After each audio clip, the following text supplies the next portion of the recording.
Hello and welcome to an FXTimes Fundamental Market Recap. I'm your Forex Market Analyst, Nick Nassad. Today is Monday, March 1st, 2010. The main story today was the sharp drop in the pound against its major rivals. Here at the pound dollar pair, we had been trading around the 1.5150 area overnight, and then in late European trading we plunged down to 1.4780 before the pound managed to pair some of those sharp losses.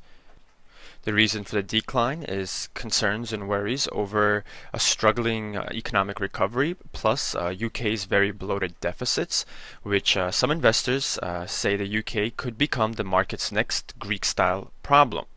Also, we had a poll showing that the Conservatives or the opposition parties lead in polls for the next election narrowed with the current Labour Party, and what that means is the possibility of a hung parliament following the election where no political party has a clear majority, and that means that it'll be harder for politicians to come together to pass legislation in order to cut the UK government spending and to narrow its budget deficits and to lower the national debt.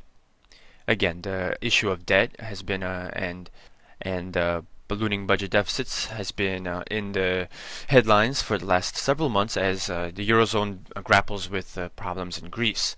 Also today, weighing in on sterling was the UK Prudential's announcement that it will buy a unit of AIG for $35.5 billion, which helped knock the pound lower as investors position for pound selling in order to finance the deal. The euro-pound pair rose sharply in favor of the euro and against the pound in today's trading, hitting a high near 0.9150.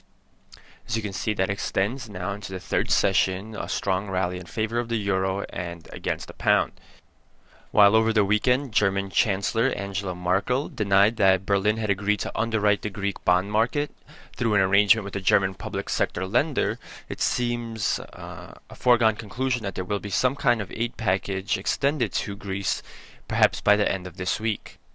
Despite that news about the possible bailout package, the sharp slide in the pound in favor of the greenback may have taken the euro dollar pair down a notch as it had been trading near 1.3650 in overnight, but then fell sharply to 1.3460.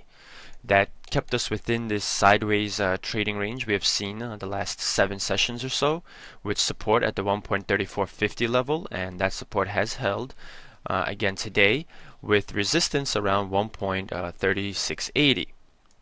So we'll see if we continue to trade sideways during this week. And we'll see if, especially if the 1.3450 level holds as support. In the US, we had some relatively positive fundamental data.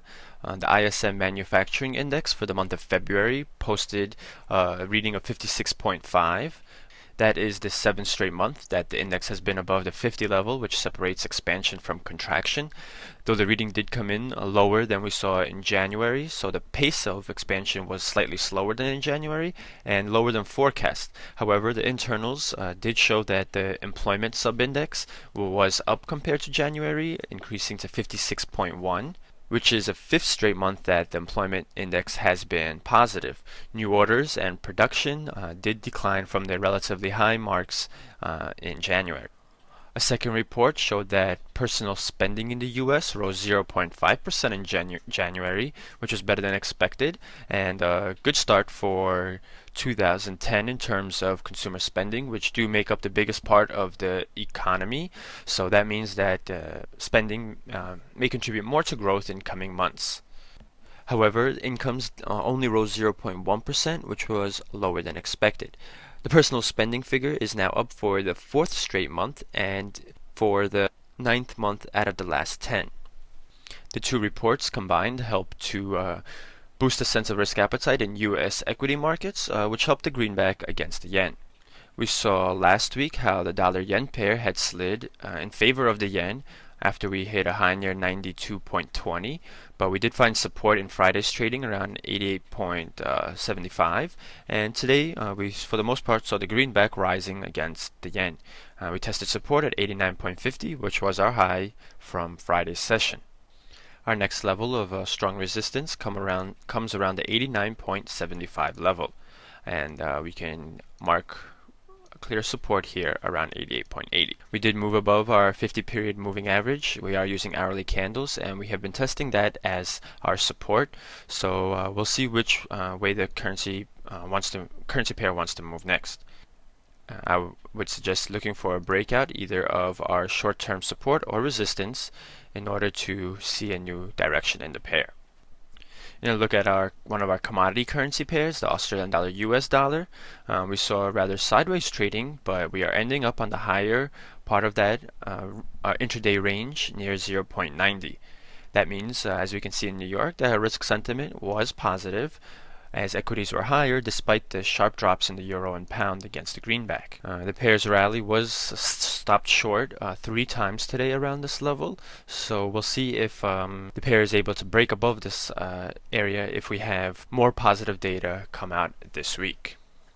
The US dollar Canadian dollar pair, meanwhile, slid sharply in favor of the Canadian dollar in today's trading, breaking below our support from last week around the 1.0510 area. We have what looks like a head and shoulders pattern developing in the last 4 or 5 sessions, and we broke below our neckline, our theoretical neckline in today's trading until we reached the 1.04 level in New York trading.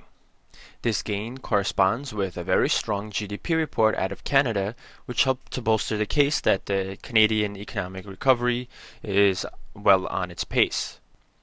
In that report, we saw GDP for the month of December rise 0.6% compared to November, which was better than expected, while the annualized GDP for the fourth quarter rose 5% compared to the third quarter. That too was better than expected. On the chart to the right, we can see the components that made up the positive contribution, and we see that exports led the way as they contribute about 1% to the growth rate. We also had personal expenditures, government expenditures, and fixed capital investment on the plus side. What we see on this chart adds up to the quarterly growth rate, which would have been 1.25% for the fourth quarter. The annualized rate, you would just multiply it by 4. So it's been quite an interesting session to start this week, as the moves towards safe haven in the greenback compared to the euro and pound did not affect our commodity currencies like the Canadian dollar and Australian dollar, which for the most part gained today as equities were higher and risk sentiment was positive. We also had the dollar yen gaining slightly.